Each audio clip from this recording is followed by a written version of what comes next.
Hello friends, welcome to my channel. Friends, winter का season, गुलदाउदी के प्लांट में फ्लावरिंग का सीज़न है और हम ये गुलदाउदी का पौधा के भूल गए थे। तो इसके आगे जो प्लांट थे जिसके कारण ये शेड में हो गया था। तो फ्रेंड, अब हमने आज इस छत पर जब हम सफाई के लिए आए तब हमने देखा कि हमारे इस कैरेट में एक गुलदाउदी का प्लांट लगा हुआ है और इसमें काफ़ी सारी डालियां तो सूख गई हैं, पर यहाँ पर कुछ डालियां अभी भी बाकी हैं। तो आज हम इस गुलदाउदी के प्लांट की रिपोर्टिंग करने वाले हैं, जिसके लिए हमने यहाँ पर मिट्टी तैयार की है। तो इस मिट्टी में हमने पहले वर्मी कंपोस्ट मिलाया है, उसके बाद हमने इसमें NPK और DAP भी मिलाया है। देखिए, ये वाइट वाले दाने हैं ये NPK है और ये जो ब्लैक वाले दाने हैं ये है DAP। तो इस तरह से इसे मिला करके हमने मिट्टी तैयार करी है और हम इन छोटे छोटे बॉक्स में गुलदाउदी के प्लांट लगाने वाले हैं, जिसके लिए हमने इन पॉट्स में नीचे होल्स करे हैं और उसके ऊपर से ये हमने पुराना गमला था जो टूट गया था, तो हमने उसे तोड़ कर होल्स के ऊपर रख दिया है। उसके बाद हम इस पर ये जो हमारी गिलकी लौकी की बेलें हैं तो वो हम इस पर लपेट करके रख रहे हैं, ताकि हमारे पौधों का जो ड्रेनेज होल हो, हमारे गमलों का जो ड्रेनेज हो वो अच्छा हो, जिसके कारण हमारे प्लांट्स भी अच्छे रहेंगे।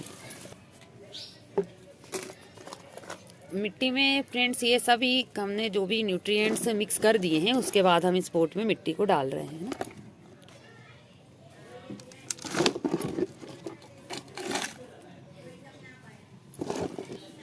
फ्रेंड्स, हम कभी भी कोई सा भी पौधा लगाएं तो उसके लिए मिट्टी हमारी भुरभुरी होनी चाहिए। ये देखिए, हमारी मिट्टी ये भुरभुरी है। अगर हम चीठी मिट्टी में या चिकनी एकदम जो मिट्टी हमें ऐसा लगता है जिसमें हमें कोई से भी इस तरह से दाने नहीं दिखाई देते, तो इस तरह की मिट्टी को हम चीठी चिकनी मिट्टी बोलते हैं। तो उसमें अगर हम प्लांट लगाएंगे तो हमारे प्लांट की जड़ें अच्छे से ग्रो नहीं करेंगी। तो अगर हमारे पास भुरभुरी मिट्टी है तो ये अच्छी बात है। अगर हमारे पास चीठी मिट्टी है तो उसे हमें भुरभुरी मिट्टी की तरह यूज़ करना होगा। तो इसके लिए हम कोकोपीट मिला सकते हैं या फिर लकड़ी का बुरादा, और उसके अलावा हम इसमें थोड़ी सी बालू रेत भी मिला सकते हैं, पर बालू हमें इसमें ज़्यादा नहीं मिलाना है। और हम इसके अलावा जो हम लकड़ी का बुरादा, जो कि आरा मिल पर या फिर जहाँ पर लकड़ी की कटाई होती है वहाँ पर हमने लकड़ी का बुरादा मिलेगा, वो हम इसमें बराबर मात्रा में मिला सकते हैं। यानी कि जिस रेशो में हमने मिट्टी ली है उसी रेशो में हम कोकोपीट और लकड़ी के बुरादों को साथ में भी यूज़ कर सकते हैं, जिससे हमारे प्लांट की जड़ों की ग्रोथ के काफ़ी अच्छा रहेगा और हमारे पौधों की भी ग्रोथ अच्छी होगी। फ्रेंड्स, देखिए, ये जो हमारे प्लांट्स हैं वो कैसे हो रहे हैं। ये बिल्कुल मिट्टी के ऊपर आ गया है और पूरी जड़ें भी इसकी बाहर आ रही हैं। तो अगर इस तरह से देखिए, बाकी प्लांट्स भी इसी तरीके से हो गए हैं। ये पौधे ऐसा लग रहा है कि सीधे खड़े नहीं रह पा रहे हैं। तो अगर आपके पास भी इस तरह का कोई प्लांट हो तो आप भी उसे जल्दी ही दूसरे पॉट में रीपोर्ट कर लीजिए। हम भी इन प्लांट्स को आज दूसरे पॉट में लगाने वाले हैं। तो फ्रेंड, अगर इसमें जड़ रहेगी तो हमारा पौधा बहुत जल्दी ग्रोथ करेगा।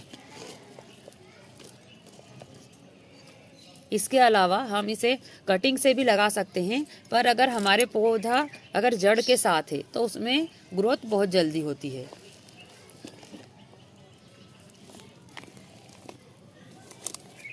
जैसे देखिए फ्रेंड, ये वाला जो हमारा गुलदाउदी का प्लांट है, ये इस प्लांट में यहाँ पर से काफ़ी अच्छी ग्रोथ हो रही है।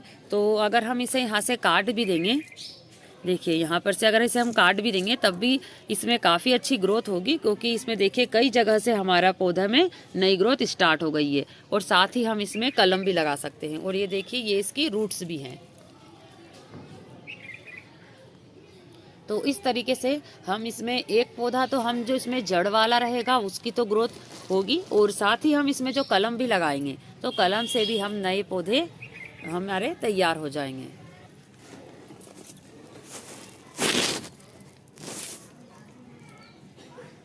ये जो हमारा गुलदाउदी का प्लांट है ये काफ़ी लंबा है, तो हम इसे इसकी कलम हम यहाँ से काटेंगे, क्योंकि अगर ये ज़्यादा लंबा रहेगा तो हमें इसे अलग से सपोर्ट देना पड़ेगा। और वैसे भी गुलदाउदी एक झाड़ीदार प्लांट है, तो अगर इसमें जितना घनी झाड़ियाँ होगी उतनी ही अच्छी इसमें फ्लावरिंग होगी।